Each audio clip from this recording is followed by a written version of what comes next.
गिबियावनो बर'नि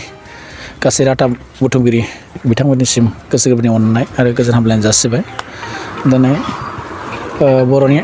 थामथि गोजोन गोरोबथानि 2 बोसोरा आबुं जानाय सम। बे आबुं जानाय समाव फुंबिलि समाव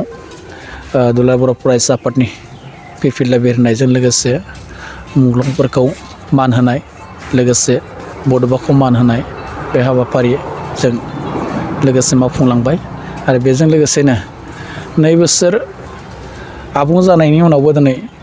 जाहेथु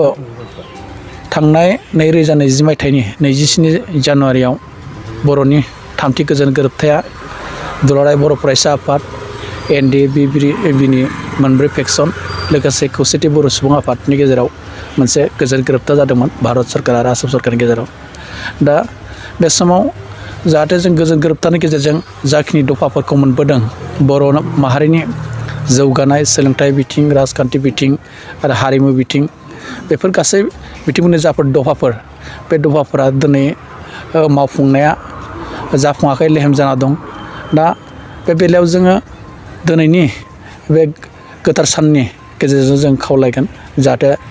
भारत सरकारा आरो आसाम सरकारा जोंनि बे दफाफोरखौ BTR आरो बर' कसारि अट'न'मास काउन्सिलनि जा मोननांगौ मोन्थाय बे मोन्थायखौ थाबैनो मावफुंनो हायो जों बेखौ खावलायगोन। आरो जोंनि बे मावनांगौ खामानियाव जोंनि बर'नि गासैबो माहारियारि आफादफ्रा जाहाथे खौसे जानानै जोंनि हारिनि जौगानाय बिथिंखौ जाफुंसारनो थाखाय जोङो खौसे जानो खामानि मावनांगोन जों बेखौ लुबैगोन धेमाजि जिल्ला दुलाराय बर' फरायसा आफाद हिसाबै। आरो जोंनि सोलोंथाइ बिथिं जाहेथु जोंनि गोबां फरायसालिफोराव जोंनि फोरोंगिरिनि आंखाल बे आंखालखौ सुफुंनो थाखाय टेट आनजादा जाना थांबाय बे टेटनि जाफोर टेट क्वालिफाइ जानाय फोरोंगिरिफोर बिथांमोनखौ थाबैनो थिसननानै जोंनि सोलोंथाइनि जा आंखाल बेखौ सुफुंनांगौ आरो जाहाथे माखासे फोरोंगिरिफोर रिटायार आरो रिटायार जाना दङ बिनि भेकेन्ट पस्टफोरखौ थाबनो गभर्नमेन्टआ बरनना होनांगौ जों बेखौ लुबैगोन। आरो जोंनि राव हारिमु थुनलाइखौ जों फोथांना लाखिनो थाखाय जोंनि मोनफ्रोमबो बर'नि माहारियारि आफादफ्रा खौसे जानानै खामानि मावनायखौ जोङो लुबैगोन। सरकारनिसिम मा खावलायगोन? बे समाव आङो बेखौनो खावलायगोन दिनै बर'फोरनि थामथि गोरोबथा BTR 2020 मायथाइनि 27 अक्ट' दिनैनि सानाव दिनै 2 बोसोर आबुं जाबाय। बे समाव दुलाराय बर'सा आफादनि खावलायनाय बायदि जोंबो धेमाजि जिल्लायाव बे हाबाफारिखौ लानाय जादों आरो बेयाव जों दिनै आसा मिजिं थिदों BTR सुक्तिनि गेजेरजों BTR ओनसोल आरो BTR बाहेरनि बर'फ्राबो मोनसे राजखान्थिखौ मोनबाय आरो बे मोननाय लेखायैनो जों दिनै मोनसे गोजोननाय मोनदों आरो बेयाव BTR सुक्तिनि जिथु दफाफोर दङ बे दफाफोरा माखासे सुफुंबोजाबाय आरो माखासे दंबावो। जों आसा मिजिं थिदों बे माखासे थाबोनाय जि सुक्तिफोर दङ बे सुक्तिफोरखौ थाबैनो मावफुंगोन बेखौ जों मिजिं थिदों आरो बे दुलाराय बर'सा आफाद NDB आरो जोंहा ABP थाबाय बे मोनथाम आफादा दिनै बेखौ सागान होदों आरो बे लेखायैनो जों बे सागान होगिरि बिथांमोनसिमबो जों खावलायगोन आरो जोङो गासै आफादखौ खावलायगोन जाहाथे जोंनि बे दफाफोरखौ थाबैनो जोङो खौसेयै आबुं खालामनो हायो बेखौ मिजिंथिगोन। मानो होनब्ला दिनै बर'फ्रा गोबां सम दिनै जुजिबोबाय भारत सरकार आरो आसाम सरकारजों बेबायदि दिनै जों मोनसे सुक्तिखौ मोननो हाबाय आरो बेखौ दिनै थाब मावफुङोब्ला जोंनि बर'फोरनि माखासे समस्याफ्रा थाबैनो सुफुंजागोन आरो बे सुफुंजाब्लासो जोंनि बर'फोरनि माखासे जौगानाय हाबाफारिखौ जों थाबै लानो हागोन। नङाब्ला दिनै जोङो जोंनि जिथु सुक्ति बे सुक्तिया सुक्तियैनो थालांबाय थागोन। जों गोबां सुक्ति नुबाय आसाम एकर्ड बायदिसिना आरो गोबां नागाफोरनि गोबां स्टेटफोरावबो जों नुबाय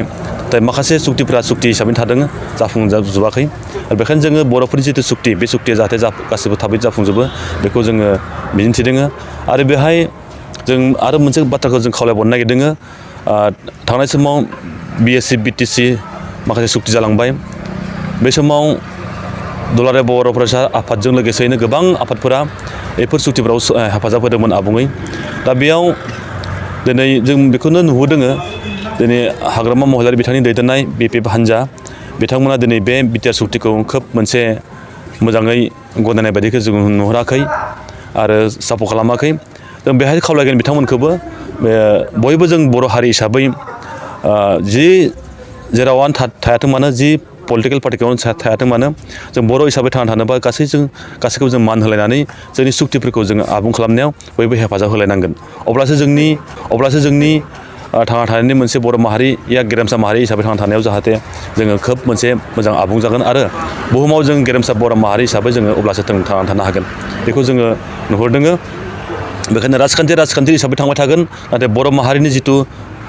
खान्थि दोरों बा जौगानायनि बे बेलाखौ जोङो सिङाव जों खौसेयैनो जों थानानै खामानि मावलांनांगोन आरो बेहाय लोगोसे आं खावलायबावनो नागिरदों बे दिनैनि बे सानजोंनो लोगोसेयैनो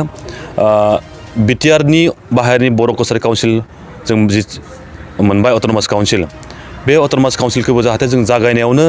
जों मोजाङै सावरायलायनायनि गेजेरजों मोनफ्रोम आफादजों आरो साफ्रोम मेलेमजिबिजों आरो जोंनि गासैजोंबो जों सावरायलायनानै जाहाथे बे बर' कसारि काउन्सिलखौबो जों मोजां लांनो हायो आबुं खालामनो हायो आरो जागायनायावनो जों मोजाङै खालामनांगोन जागायनायाव मोजां खालामोब्ला जोङो उनावबो मोजाङै आबुङै जोङो रंजा बाजायै मिनि खुसियै जों खौसेयै बिदा फंबाय जोङो आवगायलांनो हागोन आरो जोंनि बाहेरनि बर'फोरनि जौगानायखौ जों लांनो हागोन बेखौ जों खोब आसा मिजिंथिदों बेहाय जों नोजोर होनांगोन जाहाथे जों मानि थाखाय जों जुजिबोदों आरो गोबां दिनै बर' सुबुंफोरा दिनै मुंख्लं जालांबाय जायनि जाहोनाव आरो गोबां बर' सुबुंफोरा दिनै खस्थ' मोननांबाय गोबां रायजो राजाफोरा दिनै गोथों नङाब्लाबो खेंसालियाब्लाबो गोबां हेफाजाब होबोदों बर'फोरनि राजखान्थि रांखान्थि गासै दोरोंफोरखौ लानानै जाहाथे बेहाय गासैखौबो नोजोर होनानै जोङो मोनसे मिजिंखौ आसा खालामनांगोन जाहाथे जोंनि बाहेरनि बर' कसारि काउन्सिलाव थानाय जि बर' रायजो राजाफोर बे बर' रायजो राजाफोरखौ जोङो मोजाङै दिनै जौगाहोनायाव जाहाथे गासैबो जोङो मोजाङै खौसेनि गेजेरजों लांनो हायो जाफुंहोनाय बेखौ जों खोब मोजां मोनसे आसा मिजिंथिदों जों दिनैनि एकर्ड सानजों लोगोसेनो जों बयखौबो खावलायगोन बर' कसारि अल अट'नमास काउन्सिलनि जेसेबां जों सोद्रोमा मोनदों बिथांमोनखौबो जों खावलायगोन जाहाथे जोंनि बाहेरनि बर' रायजो राजाफोरखौ दैदेननायाव जाहाथे मोजाङै आबुं गोसो लानानै खोब मोनसे मोजां सिन्थाजों लानानै जोङो दैदेनलांनो हायो जों बेखौ मिजिंथिदों गोजोनथाव खौरां गोसो गुदुं फरायसा एबा सुबुंफोरनि थाखाय टारगेट कचिं इनस्टिट्यूटआ बेसेन गोसा सुबिदा लानानै फैदों जायफोर बिथांमोना banking railway SSC insurance defence Assam police बायदि आनजादनि थाखाय साखाफारा जानो मोजां खाबु मोनाखै बैसोरबायदि फरायसा एबा सुबुंफोरनि थाखाय मोनसे मोजां खाबु सफैदों बरपेटा रड बिशाल मेगा मार्टनि साखाथियाव थानाय आमतलाव बे टारगेट कचिं इनस्टिट्यूटखौ खुलिनाय जादों आथिखालनि साख्रि मोनै आरो बेकार जेंनाखौ नोजोर होनानै बे टारगेट कचिं इनस्टिट्यूटआ सोलोंसाफोरखौ गोबां गियान होनो थाखाय राहा लादों बे टारगेट कचिं इनस्टिट्यूटआव सोलोंथाइ होनो लानाय आयदाफोरा जाबाय banking railway SSC insurance defence आरो आसाम पुलिस जायफोर सोलोंनो गोसो गुदुं बिथांमोना टारगेट कचिं इनस्टिट्यूटआव मुं थिसननो एबा गोबां मिथिनो थाखाय 8134097059 एबा 8638961177 जानबुं नाम्बाराव जगाजग खालामनो हागोन